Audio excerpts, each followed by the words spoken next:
ranking the all-time best small forward from every NBA team. Links for the other positions videos are in the description, and in case you missed those, a quick heads up for the rules are that a player can only be used for one team, and most of the time that'll be for whichever team they played best for in their career, and the rankings are based off of how good they played for that one team. So let's go. Number 30, Tyreke Evans for the Pelicans. I mean, this is just sad, no comment. 29, Corey Maggette for the Clippers. Okay, you probably weren't expecting this since the Clippers currently have both Paul George and Kawhi Leonard on the roster. The only reason one of them doesn't take this spot is because they'll be mentioned for other teams. Maggette was good though, but it's still also sad that this spot for the Clippers has to go to him. 28, the Orlando Magic with Hedo Turkoglu. So as you can tell, Orlando hasn't had many great small forwards either. But for those Dwight Howard led Magic teams, Hedo was a 40% 3-point shooter that would occasionally transition between power forward and small forward, which is how he ranks here. And he was always one of the most reliable guys on those early 2010 teams. 27, the Nets with Richard Jefferson. Trust me, the list does get better, but Jefferson does deserve this spot. He was never an all-star, but he did play a big part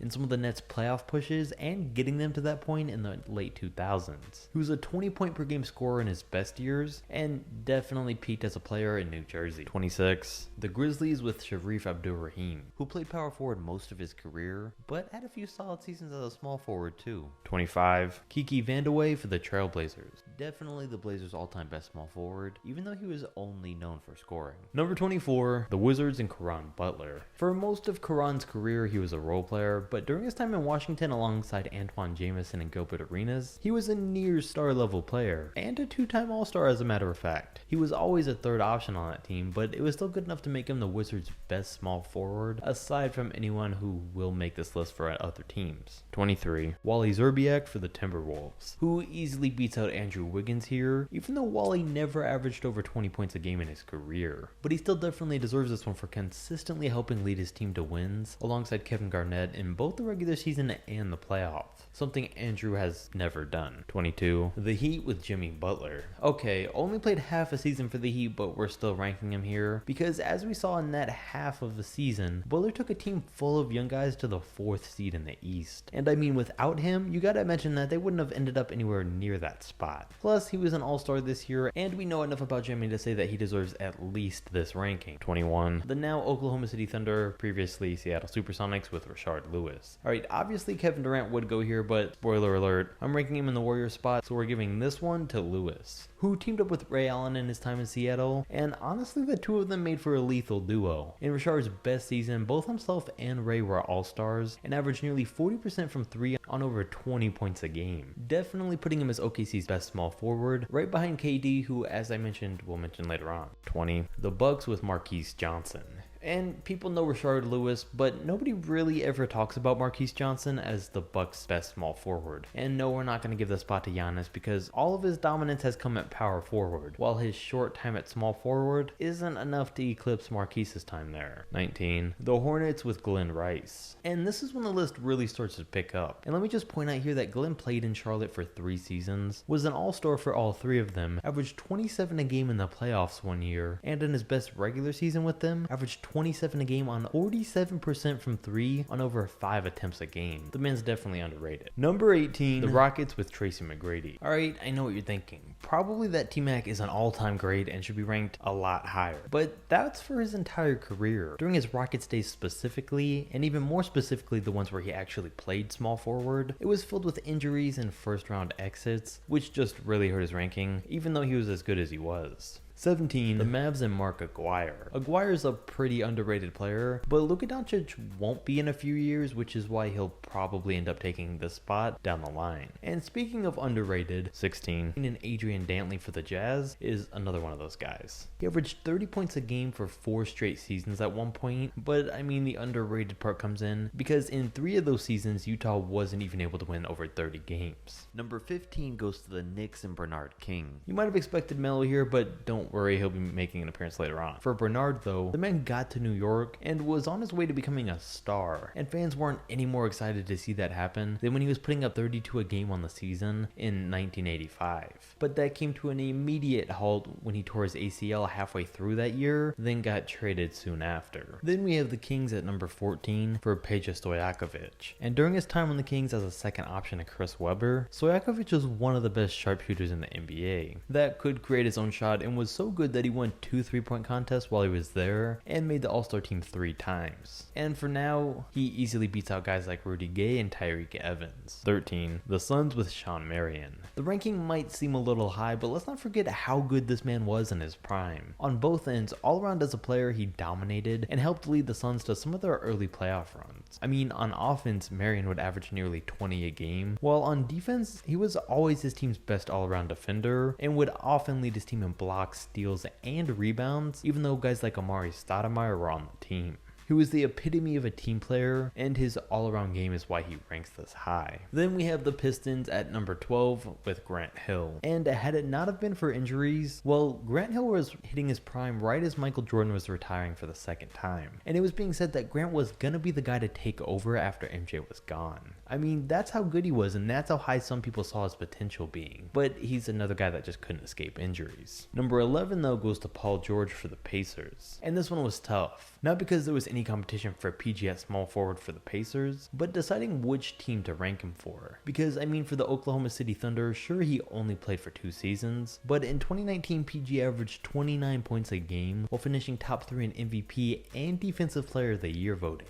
It was hard to say overall that his time in Indiana was better, but when comparing the two bodies of work, I mean, you gotta remember that he nearly led the Pacers to the NBA Finals in 2 consecutive years, if it wasn't for LeBron James, while Donovan Mitchell and Damian Lillard knocked him out of the first round while on the Thunder. Number 10, the Denver Nuggets' greatest small forward of all time goes to Carmelo Anthony. And yes, I'd say his time on the Nuggets was much better than his years in New York. I mean, in Denver, he was praised by the entire league and thought of as one of the very best small forwards in the NBA behind LeBron James. While in New York, he only made the playoffs 3 out of 7 seasons and got pretty much unanimously known as a ball hog around the league once the years really went on. 9. The Atlanta Hawks with Dominique Wilkins. The human highlight film is without a doubt the most iconic Hawks player of all time, and without question their greatest small forward. And for the majority of his career, he was one of the top scorers and all-around players throughout the entire NBA. He could compete with all the greats, and remains one of the greatest to never win a championship, which is kind of a backhanded compliment, but he's still a Hall of Famer, so it's okay. Number 8.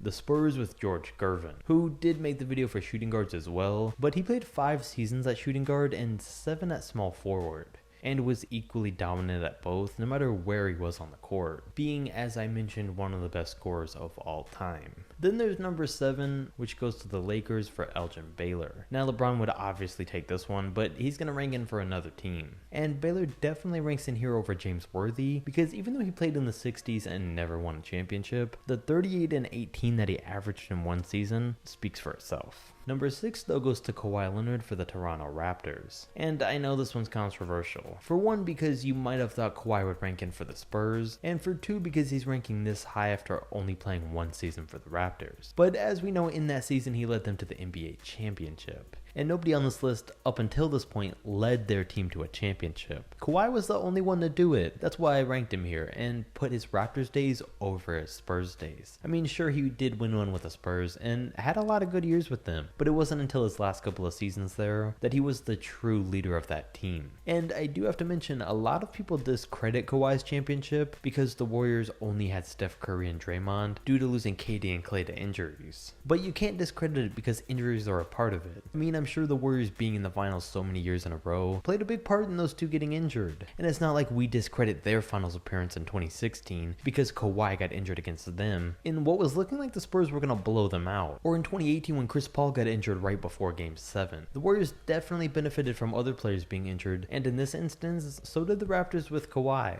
So I get if you disagree with this one, but that's my take on it.